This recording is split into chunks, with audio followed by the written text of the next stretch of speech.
Madame, Monsieur, bonsoir. L'art de perdre, chronique d'échecs stratégiques pour les ennemis de l'intégrité territoriale. Le Ghana discrédite la légalité d'une entité fantomatique et coupe ses relations avec la pseudo-république autoproclamée RASD. Accra a décidé d'informer immédiatement à travers les canaux diplomatiques le gouvernement du Royaume du Maroc, l'Union africaine et l'Organisation des Nations Unies de cette position.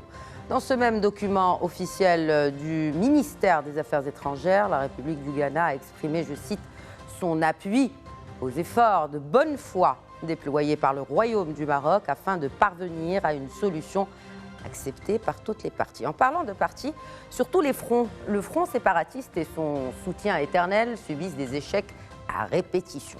En Afrique, aux Amériques, en Europe ou en Asie, chaque retrait de soutien à la cause séparatiste renforce la position légitime du Maroc et met à nu les fables et fanfaronnades obsolètes et révolues.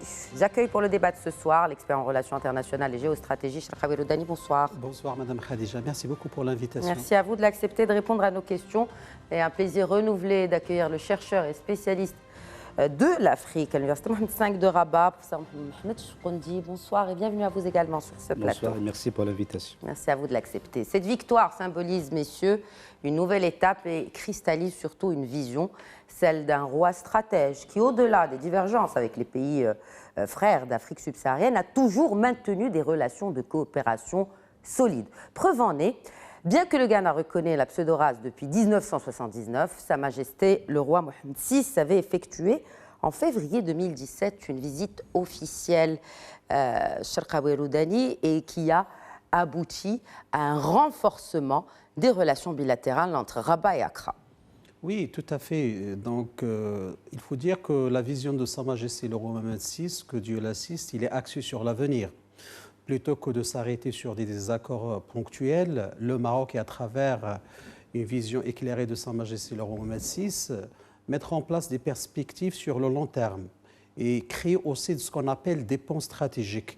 Et le Ghana, avec le Ghana, c'était dans cette stratégie-là de mettre en place des partenariats stratégiques, une vision de solidarité. Il faut le dire aujourd'hui que Sa Majesté incarne aussi une vision qui est fondée sur ce que je peux appeler la solidarité et aussi la promotion des valeurs panafricanistes.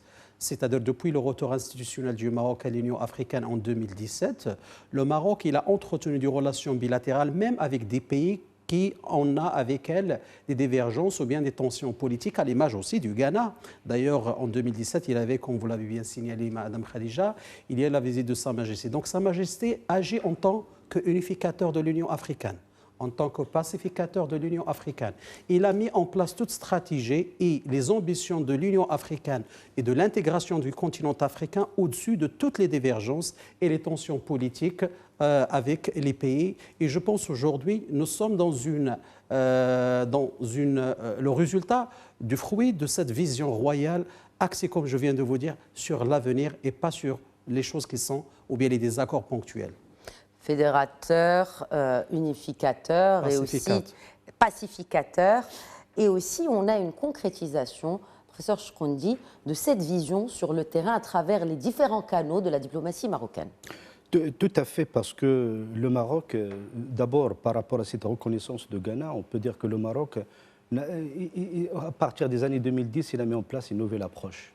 C'est une approche géoéconomique qui consiste à s'ouvrir, malgré, en dépit du fait qu'il reconnaissait la pseudo-RASD, à s'ouvrir sur les pays africains anglophones. Parce que le Maroc, par le passé, il souffrait de ce complexe d'Afrique anglophone. À partir des années 2010, nous avons assisté à une ouverture stratégique sur les pays d'Afrique anglophone avec une nouvelle approche. C'est-à-dire le Maroc, au début, on peut pas dire qu'il avait mis de côté la question relative à notre intégrité territoriale, mais il avait commencé par aborder ces pays en privilégiant l'aspect économique en quelque sorte. Et donc, de là, il y avait une vision qui est devenue multidimensionnelle, parce qu'il a commencé par s'ouvrir sur des pays par le biais de la signature de plusieurs accords et conventions, et ces pays, ils ont vu de visu, c'est-à-dire sur le terrain, en quoi le Maroc leur était utile, avec ses entreprises privées, ses entreprises publiques, la vision de Sa Majesté le Roi, et du coup, c'est-à-dire le Maroc, quand le Ghana, par exemple, aujourd'hui, et c'est symbolique,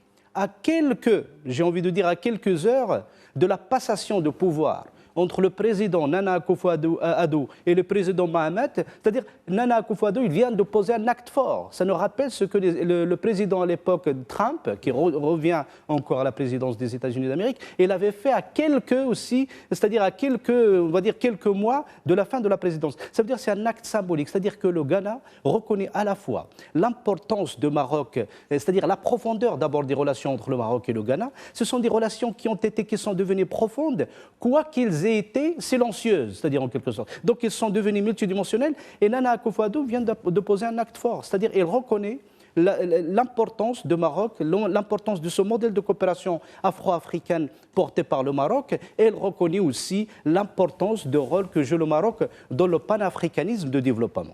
Et sur la concrétisation de cette vision par la diplomatie. Et puis ce sont aussi les fruits d'efforts conséquents qui sont menés chaque jour pour d'abord défendre une thèse et une position surtout factuelle, légitime et historique, surtout pour certains pays, comme l'évoquait le professeur Chkrondi à l'instant, qui ne sont pas historiquement très proches du Maroc, Cheikh Kabir Oudani. Vous savez, la vision du Maroc, il était une vision pragmatique, une vision qui se concentre sur un travail, sur la mise en place des partenariats solides, sur une vision d'intégration du continent africain, mettre en place un écosystème de développement du continent africain. Le Maroc, d'ailleurs, il s'y met donc depuis très très longtemps à mettre en place des projets structurants très très importants.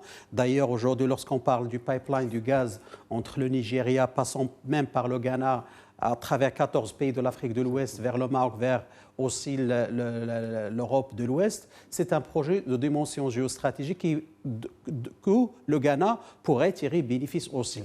Donc d'ailleurs aussi, la deuxième chose la plus importante, il y a aussi le projet de l'inscription des pays afro-atlantiques dans la géostratégie atlantique. C'est une initiative de Sa Majesté le roi Mohamed VI qui va changer le modèle d'intégration du continent africain. Il va pousser davantage vers une intégration renforcée. Aussi, il y a le point le plus important, c'est le désenclavement des pays du Sahel, aussi, donc en mettant en place vraiment des canaux et aussi des stratégies pour les inscrire dans l'Atlantique. Et je pense aujourd'hui, tous ces projets structurants de dimension géostratégique, ils ont une forte charge géopolitique dans la dynamique de l'intégration du continent africain. Et là, on ne parle pas de pays à pays, on ne parle pas de bilatéralisme. Là, on est en train de parler de projets qui réunissent un ensemble de pays et de communautés économiques aussi, de différentes communautés économiques. Tout à fait. La CEDEAO aujourd'hui, il faut le dire, malgré le désaccord qui a été avec le Ghana, Sa Majesté le roi Mohamed VI n'a ménagé aucun effort de renforcer la paix et la sécurité régionale à travers ce qu'on appelle la crise du fleuve du Mano, qui impactait le Ghana dans l'initiative AAA, Adaptation Agriculture africaine. Le Maroc entretient des relations très importantes avec le Ghana. Il travaille en synergie pour la promotion des mécanismes et aussi des outils pour faire face au changement climatique, pour la paix et la sécurité, le développement et aussi des enjeux globaux à l'échelle internationale. Et je pense aujourd'hui il y a un dénominateur commun entre le Maroc et le Ghana et plusieurs pays africains qui se résume vers cette vision de travailler ensemble en synergie au diapason pour le développement du continent africain. Et là s'inscrit la vision axée de Sa Majesté. C'est pourquoi on a dit que Sa Majesté a une vision fondée sur un panafricanisme qui commence à donner ses fruits à l'échelle du continent africain et aussi à l'échelle internationale. Un panafricanisme surtout basé sur des résultats, sur des objectifs de développement, à même de profiter aux populations locales. Et c'est surtout, revenons à cette décision de suspendre les relations diplomatiques avec cette entité fantoche, cette république autoproclamée. Cette décision est non seulement à nouveau camouflée, professeur Chkrondi, c'est aussi l'Algérie et le Polisario qui perdent un allié historique sur le continent. Bien évidemment, parce qu'auparavant, on parlait de la politique des axes Donc il y avait des pays qui étaient hostiles au sujet de l'intégrité territoriale du Royaume de Maroc. Il y avait des pays qui étaient pro-Maroc en quelque sorte. On voit cette approche de coopération afro-africaine de par son impact ô combien important, ô combien positif sur les dynamiques de développement dans le continent, son effet d'entraînement sur plusieurs pays du continent. Le professeur Sharhawi Roudani, il vient de parler de l'initiative de désenclavement, c'est-à-dire il a fini par briser cette politique vieillotte, j'ai envie de dire, d'axe en quelque sorte. Ne parlons plus d'axe, ne parlons des leviers de développement. L'idéologie laisse place aux intérêts économiques. Bien évidemment, et nous savons, nous le disions l'autre fois, c'est-à-dire tout ce qui est rente historique marquée sur les pseudo-mouvements de libération, c'en est fini en quelque sorte. Là, nous sommes dans une nouvelle, pas idéologie, mais dans un nouveau panafricanisme que l'on appelle le panafricanisme de développement. C'est quoi le panafricanisme de développement? C'est-à-dire, qu'est-ce que nous proposons pour relever les défis énormissimes auxquels font face les pays africains? Le Maroc, je viens de le dire à l'instant, le Maroc a réussi à faire émerger un modèle de coopération afro-africaine. Ce modèle est multidimensionnel. Ce modèle, à un moment donné, le Maroc, il a investi dans ce modèle d'une façon étapiste. On l'a déjà dit. C'est-à-dire, il y avait un modèle de développement qui a été mis en place et qui a produit des résultats très importants. Ces résultats, ils ont été leurs acquis. Ce sont des acquis qui ont été mis au service d'autres pays du continent, en quelque sorte. Et donc, du coup, ce modèle, en quelque sorte, il fait en sorte que les pays africains commencent à y adhérer. Parce qu'ils voient des résultats tangibles. Et donc, du coup, même en Afrique australe, quand nous prenons le cas de la Zambie, la Zambie, en principe, entre guillemets, elle est censée être beaucoup plus proche de l'Afrique du Sud en matière de politique étrangère. Et l'on est de même pour des pays comme la République d'Eswatini, ce n'est pas le cas. C'est-à-dire l'Afrique du Sud, malgré cette proximité, malgré un ensemble d'avantages, il n'a pas réussi à investir dans une économie pour avoir un effet d'entraînement sur les pays de voisinage. Ces pays, ils commencent à voir de côté de Maroc. S'ils voient de côté de Maroc, c'est-à-dire ils voient des changements. Ils voient que le Maroc propose des solutions tangibles. Quand nous parlons du cas de Ghana, les Ghanéens, ils en parlaient. Nos étudiants, ce sont nos anciens étudiants qui sont devenus, qui occupent des postes importants au Ghana. Ils nous disent comme quoi il y a des résultats tangibles. Le Maroc est là au Ghana. Du Sud. Oui. Quand ils visitent les provinces du Sud, bien sûr. Ils ont la preuve concrète, réelle, et qu'ils peuvent voir de leurs propres yeux que le développement est là et que le développement profite à toutes les régions, aux 12 régions du Royaume et au-delà avec les partenaires et la coopération sud-sud du Royaume. Et donc, du coup, l'Union africaine va devenir, ce n'est pas le champ de bataille, va devenir une scène où s'affrontent deux idéologies, deux visions. Il y a la vision de panafricanisme de développement pour relever l'ensemble des défis auxquels les pays du continent sont appelés à faire face. Il faut la transformation, il faut que nous arrivions à profiter de nos minerais stratégiques, il faut que nous arrivions à profiter de nos mineries en termes de ressources humaines. Et il y a l'autre vision qui est finissante, c'est-à-dire le panafricanisme de libération. Nous avons une poignée de pays qui continuent à croire au panafricanisme de libération. C'est-à-dire, nous avons des pays tels que... Je pourrais dire le panafricanisme de la discorde géopolitique. Parce qu'il faut le dire aussi avec un grand courage, Madame Khadija, c'est qu'aujourd'hui, le Maroc, il propose un modèle de développement, d'intégration du continent africain. On parlait maintenant de la forte charge géopolitique des initiatives de Sa Majesté, le roi Mohamed VI, que Dieu l'assiste, à l'échelle du continent africain. On parlait du pipeline, on parle des initiatives de AAA, on parle de beaucoup de choses. En parlant de AAA, le Ghana est un grand producteur agricole. Oui, tout à fait. Et nous entretenons une relation très forte avec le Ghana.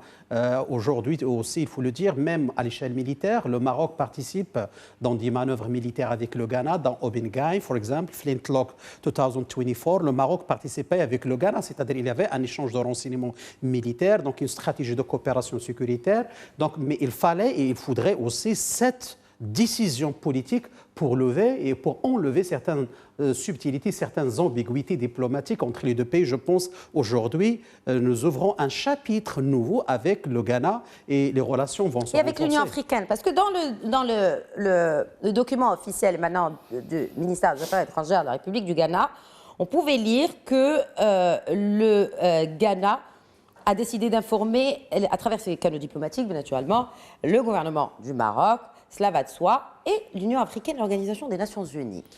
Tout à fait, parce qu'aujourd'hui, il faut le dire que l'Union africaine, vous le savez pertinemment, qu'aujourd'hui, le dossier de l'intégrité territoriale du Maroc, ce conflit qui existe entre le Maroc et l'Algérie, il faut le dire avec courage, c'est un problème de dimension géopolitique. Ça n'a rien à voir avec soi-disant, ce n'est pas un problème territorial, mais c'est un problème de dimension géopolitique que tout le monde connaît un petit peu là-dessus et les intentions, les ambitions de nos voisins. Donc je pense aujourd'hui l'Union africaine, il doit assumer toutes ses responsabilités. Le Ghana, c'est un major player, un acteur majeur dans l'Union africaine à l'échelle des Nations Unies aussi. Donc c'est un pays qui est très très fort. Aussi dans ce qu'on appelle la géopolitique de la ligne de Maïno, c'est-à-dire les pays anglophones avec les pays francophones. Donc le Ghana dans la communauté des pays anglophones à l'échelle des pays africains, soit au sein de l'Union africaine, soit au sein des forums multilatéraux, joue un rôle très très important. Et c'est pourquoi je pense que cette décision du Ghana est stratégiquement importante et très très intéressante et aussi vient aussi de montrer la dynamique positive que connaît le dossier. N'oublions pas la reconnaissance américaine, la reconnaissance française, à peu près maintenant. Et le retrait de reconnaissance de pays, puisqu'on parle de bastions historiques, les bastions historiques en Amérique latine. Oui, tout à fait. On parle du Panama. Du continent africain, mais pas que, la Bolivie.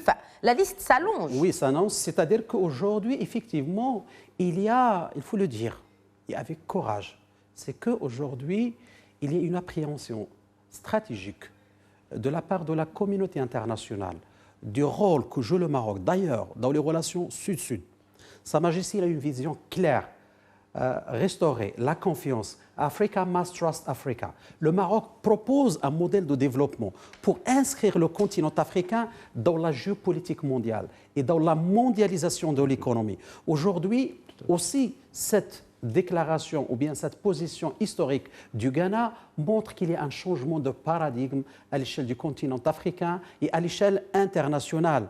Il y a des pays comme l'Afrique centrale, de l'Europe, de l'Amérique centrale, l'Amérique latine, aussi il y a des pays européens. On a maintenant à peu près 113 pays qui soutiennent la marocanité du Sahara.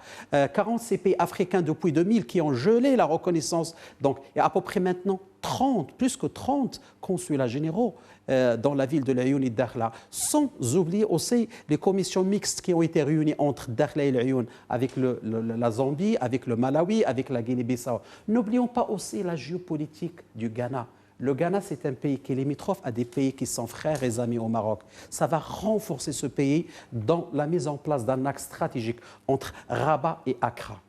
Un élément complémentaire par rapport à cela et sur l'avenir aussi des relations qui étaient déjà basées sur une coopération, un partenariat win-win. Professeur Choukondi, l'avenir des relations entre Rabat et Accra à la lumière de cette décision historique de ne plus reconnaître une république autoproclamée. C'est un avenir, pour le moins que l'on puisse dire, prometteur. Prometteur parce que ce soit le NPP, c'est-à-dire le parti de Nana Akufo-Addo, ou le NDC, le nouveau parti, c'est-à-dire de président Mahamat, les deux partis sont silencieusement, mais là, ça va être, je crois, explicitement pro-Maroc en quelque sorte. Ils ont toujours coopéré avec le Maroc, c'est-à-dire depuis 2008. Depuis la fin de Depuis 2001, il y a eu cette visite aussi de l'ancien président ghanéen en 2001 au Maroc. Bien sûr, et donc ces relations sont appelées à se renforcer parce que nous voyons il y a déjà des relations historiques. En plus des relations historiques, il y a un échange d'étudiants très important. Le Maroc offre beaucoup de bourses aux étudiants ghanéens qui viennent faire leurs études ici. Il y a aussi, vous avez parlé tout à l'heure de l'exemple de la coopération dans le modèle agricole. Le Maroc a mis son expérience à la disposition du Ghana, aussi bien par rapport à la modernisation de l'agriculture que par rapport à la production, tout ce qui est intrant et tout ce qui est engrais. Le groupe OCP très présent au niveau de Ghana, en plus des banques qui jouent un rôle très important de la facilitation de commerce, ce sont des facilitateurs et ainsi de suite, et en plus des initiatives dont le professeur Sarhaoui Roudani a parlé. Donc je crois que finalement, le pays dans le chroma, qui a joué un rôle très important dans le lancement, j'ai envie de dire, de processus d'intégration africaine, il vient maintenant reconnaître l'importance que joue le Maroc dans un autre panafricanisme que le professeur Roudani appelle le nouveau paradigme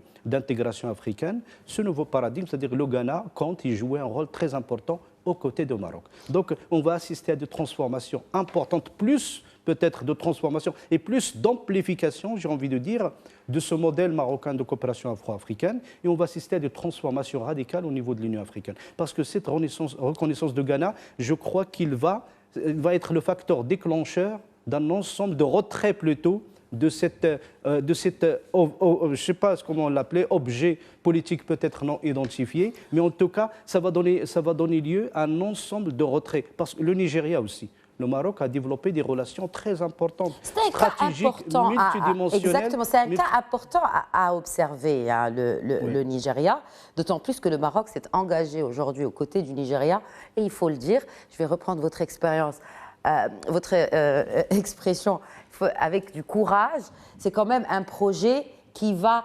changer le visage de l'Afrique de l'Ouest Atlantique et aussi de l'échiquier énergétique mondial, notamment européen. Bien sûr, déjà à l'époque de président Mohamed Bouhari, il avait reconnu le rôle que jouait le Maroc dans le renforcement de la productivité agricole au Nigeria. Le Nigeria, c'est une population de 223 millions, des besoins importants par rapport à la sécurité alimentaire, et ainsi de suite. En plus, nous avons maintenant, il y a eu la mise en place de certaines unités de transformation, les unités de mélange pour un peu exploiter les complémentarités. Le Maroc et le Nigeria, il ne faut pas l'oublier, ils avaient inauguré ce nouveau processus d'appropriation des mécanismes de transformation des ressources naturelles africaines. On met en place le projet de gaz et phosphate pour produire des engrais adaptés aux réalités de ce sol. En plus de cela, il y a le gazoduc dont a parlé le professeur Achtar Kawaroudani, qui est très important. C'est un gazoduc qui va permettre au Nigeria. Au Nigeria, il y a énormément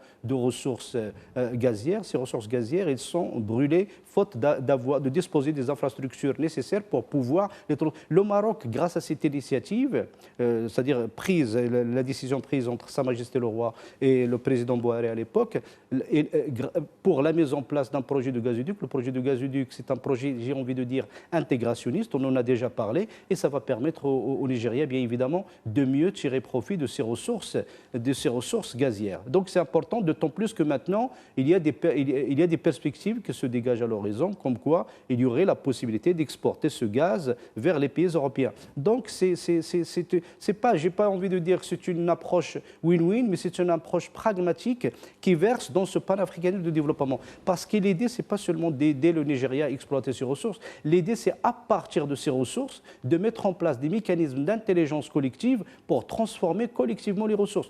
Et comme le professeur Ledari vient de le dire, on ne peut pas transformer collectivement les ressources si on n'arrive pas à relever les défis sécuritaires collectivement. Donc je crois que le Nigeria, je ne vais pas faire un pronostic, mais je crois que le Nigeria aussi va emboîter le pas dans les mois ou les années à venir au Ghana. Parce qu'on nous sommes dans une démarche parallèle qui est celle d'un processus de coopération afro-africaine porté par le Maroc, qui commence à jouer. Maintenant, ce processus a évolué d'une façon étapiste, graduelle, et on arrive maintenant à un point culminant où ce processus qui est désintéressé, qui a émergé, que le Maroc a fait émerger grâce à la vision clairvoyante de Sa Majesté le Roi et la contribution de tous les acteurs marocains, privés et publics, on arrive maintenant à un point culminant où ce processus commence à produire des externalités positives.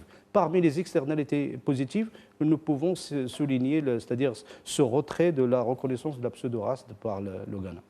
Et autant le Maroc prône l'ouverture, vous le disiez, le développement, d'autres s'enfoncent dans l'isolement diplomatique. Oui, n'oublions pas une information qui est très très importante de mon point de vue et qu'on doit analyser. C'est que dans la réunion de l'Union africaine à Accra, où il y avait la décision stratégique d'exclure tous les mouvements séparatistes et notamment le Polisario de tous les forums multilatéraux de l'Afrique avec les pays à l'échelle internationale, soit avec l'Union européenne, soit avec la Chine, soit avec la Russie, soit avec les États-Unis, soit avec l'Inde. Donc c'est une décision qui a été adoptée à Accra, donc au Ghana. Donc et de fait aujourd'hui, nous sommes dans une stratégie, il faut le dire. Le Maroc aujourd'hui, il a une vision pragmatique des choses. Il est dans Sa Majesté avec sa vision, il est, comme on vient de dire, c'est un unificateur. Donc il met en place. Donc l'enjeu, c'est l'intégration du continent africain au-dessus de toutes les divergences, les tensions politiques. Je pense aujourd'hui, ce résultat-là La concrétisation, c'est là, c'est la reconnaissance et cette décision, cette position historique du Ghana en gelant et aussi en suspendant sa reconnaissance de soi-disant du Polisario. Donc aujourd'hui, effectivement, le monde il est en train de changer. Aujourd'hui, de nouveaux paradigmes qui émergent. La politique internationale change avec des axes stratégiques. L'Afrique, il est appelé à jouer un rôle très important. Le Ghana, il est conscient. Le Nigeria, il est conscient. Oui, tous ces pays sont conscients, sauf un. Et je pense aujourd'hui, ça passe par quoi? Quelques-uns, et dont notamment un qui se trouve être notre voisin, qui ne voit pas cela encore. Ben écoute, je pense que l'Algérie, il a un petit problème. Vous êtes. Ouais, bon, il faut le dire. Vous êtes gentil. Hein. J'espère que ce problème glacial entre le Maroc et l'Algérie, un jour avec l'histoire profonde qui relie les deux nations, les deux peuples, parce que le Maroc, il a joué quand même un rôle très important dans la libération de l'Algérie. Donc aujourd'hui, donc je pense que cet environnement glacial pourra un jour se transformer donc en des liens très, très importants. Mais je pense qu'il y a une cécité politique de la part de nos frères et nos amis algériens. Et je pense aujourd'hui l'histoire va donner raison au Maroc, va donner raison au royaume du Maroc, va donner raison aussi au père fondateur de ce pays, le rôle qu'a joué Mohamed V. N'oublions pas aussi que d'ici peu de temps, la semaine prochaine, on va fêter l'anniversaire de la conférence d'Anfa 1943. Et là, vous montrez comment ce pays, un État-nation, a joué un rôle très important dans la libération des pays européens et la libération et de la démocratisation des pays européens, notamment la France et plusieurs pays comme l'Italie. Je pense qu'aujourd'hui, nous sommes dans un monde en train de changer. Ces positions montrent et démontrent aussi qu'il y a une vision éclairée de Sa Majesté, il y a une stratégie, une feuille de route, et tous les pays africains, donc, et le retrait du Polisario de l'Union africaine, il me semble, c'est une question de temps. C'est une question de temps et aussi 2025 coïncide avec le 50e anniversaire de la Marche verte. Oui. Voilà pour cette émission. Merci beaucoup. Merci Simone Chkroundi. Merci d'y avoir participé, de nous avoir éclairé sur des sujets aussi importants. Merci à vous également, professeur Loudani. Voilà, c'est la fin donc de cet épisode. Je vous souhaite une excellente soirée.